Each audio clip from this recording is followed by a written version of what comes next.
Assalamualaikum warahmatullahi wabarakatuh. Kami dari kelompok 4 Perbankan Syariah di Fakultas Syariah dan Ekonomi Islam di Institut Agama Islam Negeri Cirebon.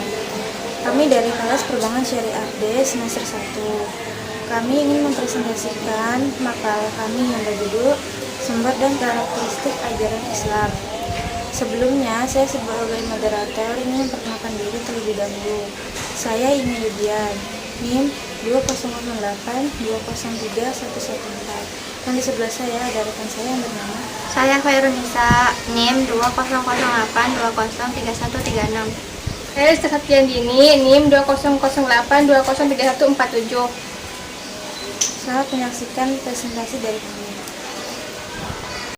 Kepada yang terhormat Bapak Masyhari LCMHI sebagai dosen pengampu mata perkuliahan metodologi Islam, dan kepada teman-temanku yang saya banggakan. Sebelumnya, saya selaku moderator ingin meminta izin untuk memulai berjalannya presentasi ini. Mari kita langsung saja ke materi kita, yaitu sumber dan karakteristik ajaran Islam. Yang pertama, ada pengertian Al-Quran, hadis atau as-sunnah, dan ijtihad sebagai sumber ajaran Islam. Sumber ajaran Islam terbagi menjadi dua, yaitu sumber ajaran Islam primer yang terdiri dari Al-Quran dan hadis atau as-sunnah.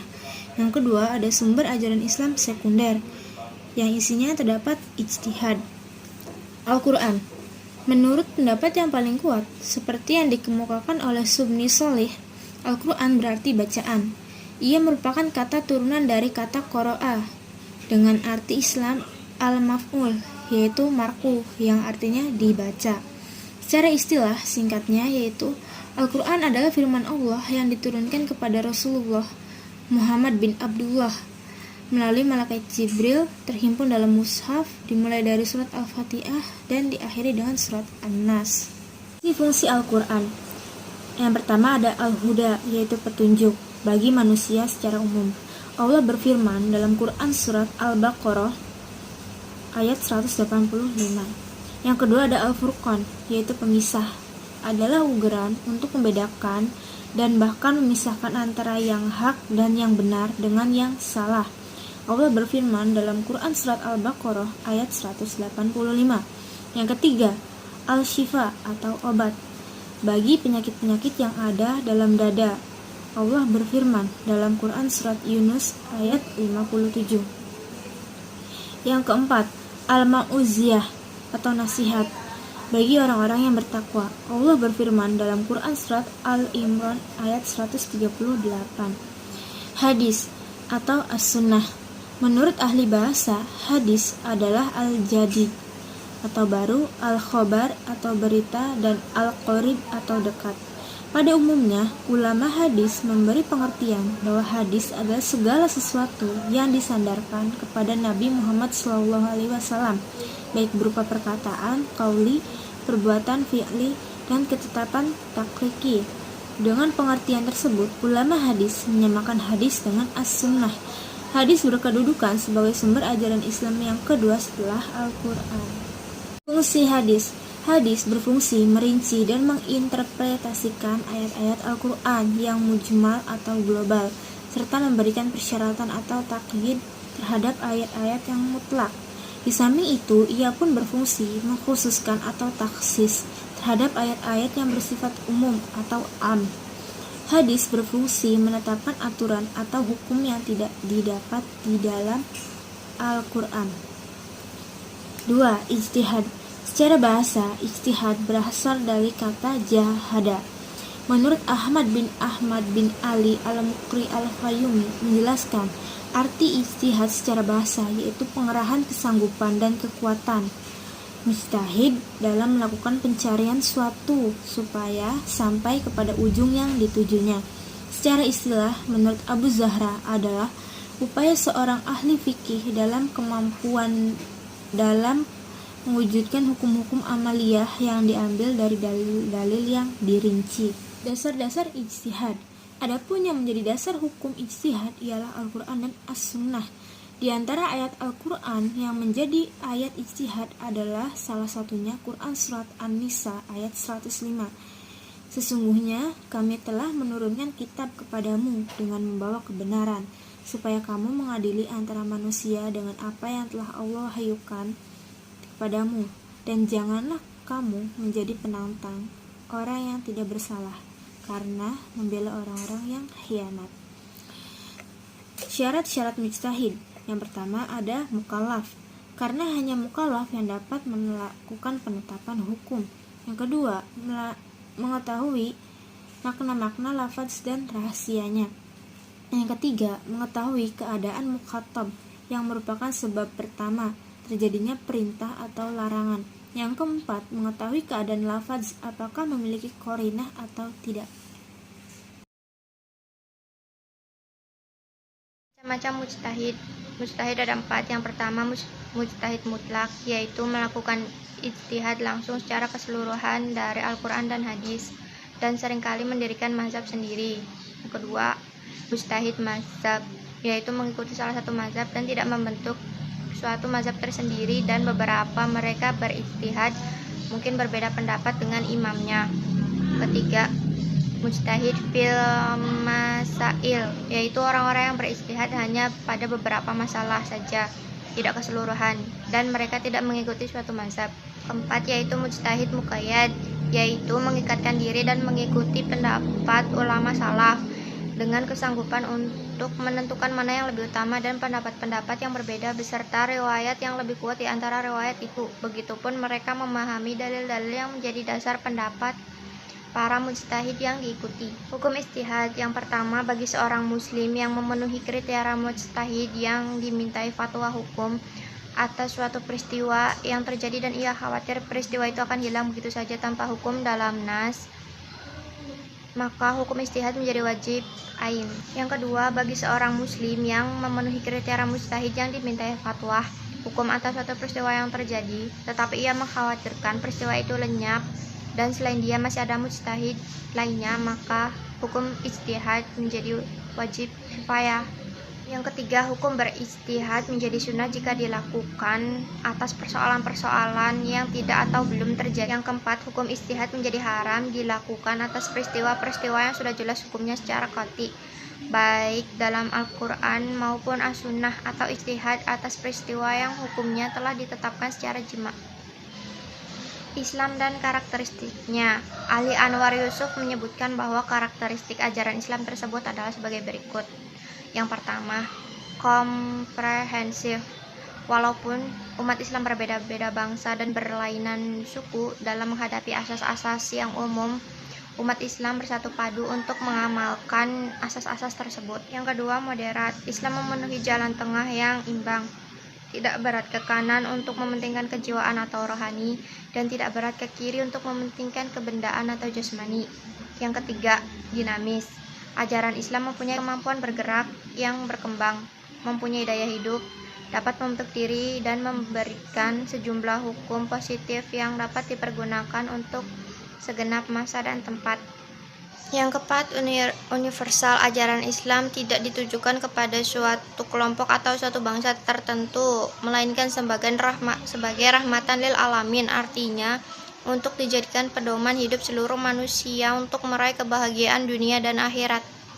Yang kelima, elastis dan fleksibel. Ajaran Islam berisi disiplin-disiplin yang dibebankan kepada setiap individu yang wajib ditunaikan oleh orang yang pelanggarnya akan berdosa.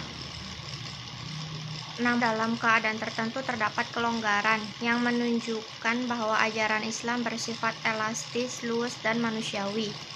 Yang keenam, tidak memberatkan. Ajaran Islam tidak pernah membebani seseorang sampai melampaui kadar kemampuannya. Yang ketujuh, graduasi atau berangsur-angsur. Ajaran Islam yang diberikan kepada manusia secara psikologis sesuai dengan fitrahnya, sehingga jika diturunkan sekaligus, maka sangat sulit bagi manusia untuk menjalankannya. Oleh karena itu, agar manusia melaksanakannya dengan sebaik-baiknya. Yang ke-8, sesuai dengan fitrah manusia, ajaran Islam memberikan keterangan yang pasti tentang kepercayaan asli dan hakiki yang ada dalam manusia. Artinya, kondisi awal ciptaan manusia memiliki potensi untuk selalu mengetahui dan cenderung pada kebenaran, yakni dalam Al-Quran disebut dengan Hanif. Yang kesembilan, argumentatif filosofis. Tidak cukup dalam menetapkan persoalan-persoalan dan mengandalkan doktrin lugas dan instruksi keras, akan tetapi harus dapat mengikuti dan menguasai persoalan dengan disertai alasan yang kuat dan argumentasi yang akurat. Beberapa bidang karakteristik ajaran Islam. Yang pertama itu bidang agama, mengakui adanya pluralisme sebagai sesuatu kenyataan dan universalisme, yakni mengajarkan kepercayaan kepada Tuhan dan hari akhir, menyuruh berbuat baik, mengajak pada keselamatan, bersifat toleransi, pemaaf, tidak memaksa, dan saling menghargai, karena dalam pluralitas agama tersebut terdapat unsur kesamaan, yaitu pengabdian kepada Tuhan. Yang kedua itu bidang ibadah, berarti bakti manusia kepada Allah Subhanahu wa Ta'ala, karena didorong dan dibangkitkan oleh akidah tauhid. Sesuai dengan visi Islam tentang ibadah adalah merupakan sifat, jiwa, dan misi ajaran Islam itu sendiri, yang sejalan dengan tugas penciptaan manusia sebagai makhluk yang hanya diperintahkan agar beribadah kepadanya. Yang ketiga itu bidang akidah, meliputi keyakinan dalam hati tentang Allah sebagai Tuhan yang wajib disembah. Ucapan dengan lisan dalam bentuk dua kalimat syahadat, yaitu menyatakan tidak ada Tuhan selain Allah dan bahwa Nabi Muhammad sebagai utusannya. Perbuatan dengan amal soleh. Keempat itu bidang ilmu dan kebudayaan. Dari satu segi, Islam bersifat terbuka dan akomodatif untuk menerima berbagai masukan dari luar. Tetapi bersamaan dengan itu, Islam juga selektif, yakni tidak begitu saja menerima seluruh jenis ilmu dan kebudayaan, melainkan ilmu dan kebudayaan yang sejalan dengan ajaran Islam itu sendiri. Yang kelima itu bidang pendidikan, akulturasi operasional pendidikan Islam yang berpedoman pada Al-Quran dan Hadis. Islam yang memiliki rumusan yang jelas dalam bidang tujuan, kurikulum, guru, metode, sarana, dan lain sebagainya. Di dalam Al-Quran terdapat berbagai metode pendidikan seperti metode ceramah, tanya jawab, diskusi, demonstrasi, penugasan, teladan, pembiasaan, hukuman, nasihat, dan lain-lain. Yang keenam itu bidang sosial. Di bidang ini Islam menjunjung tinggi tolong-menolong, saling menghargai tentang hak dan kewajiban, kesetiaan kawanan, egaliter atau kesamaan derajat, tenggang rasa, dan kebersamaan. Yang ketujuh itu bidang kehidupan ekonomi. Sistem ekonomi dalam Islam mempunyai beberapa kelebihan yang tercermin dari berbagai karakteristik yang meliputi bersumber dari Tuhan dan agama, ekonomi pertengahan dan berimbang, ekonomi berkecukupan dan berkeadilan, ekonomi pertumbuhan dan barokah. 8. Bidang kesehatan. Islam menekankan segi kebersihan lahir dan batin yang dapat diwujudkan melalui bentuk keikhlasan dan kehusuan. Perintah tersebut berbarengan dengan perintah menyampaikan ajaran Islam dan membesarkan nama Allah Subhanahu wa Ta'ala. 9. Bidang politik. Islam tidak menetapkan bentuk pemerintah tertentu. Yang terpenting, bentuk pemerintah tersebut harus digunakan sebagai alat untuk menegakkan keadilan, kemakmuran, kesejahteraan, keamanan, kedamaian, dan ketentraman masyarakat. Yang ke-10 itu bidang pekerjaan. Islam memandang bahwa kerja sebagai ibadah kepada Allah Subhanahu wa Ta'ala. Atas dasar ini, maka kerja yang dikehendaki Islam adalah kerja yang bermutu, terarah pada pengabdian terhadap Allah Subhanahu wa Ta'ala, dan kerja yang bermanfaat bagi orang lain. Yang ke-11 itu bidang disiplin ilmu.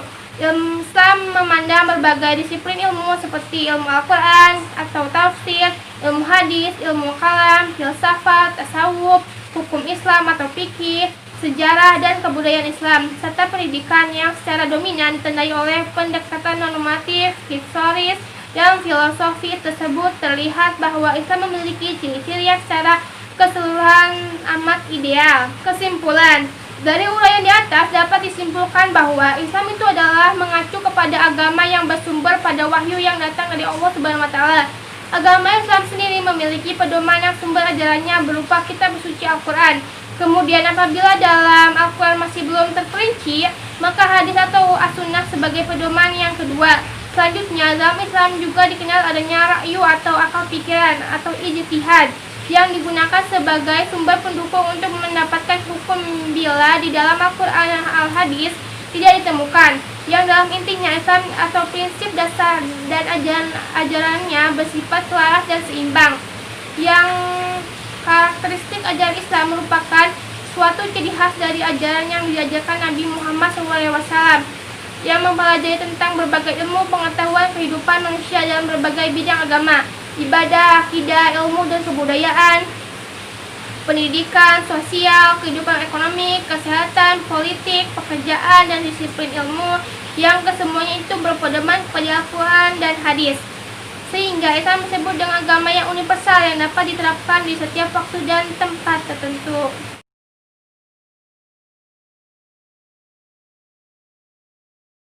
Terima kasih atas perhatiannya. Kurang lebihnya mohon maaf atas segala kekurangan dan keterbatasan kemampuan kami. Wassalamualaikum warahmatullahi wabarakatuh.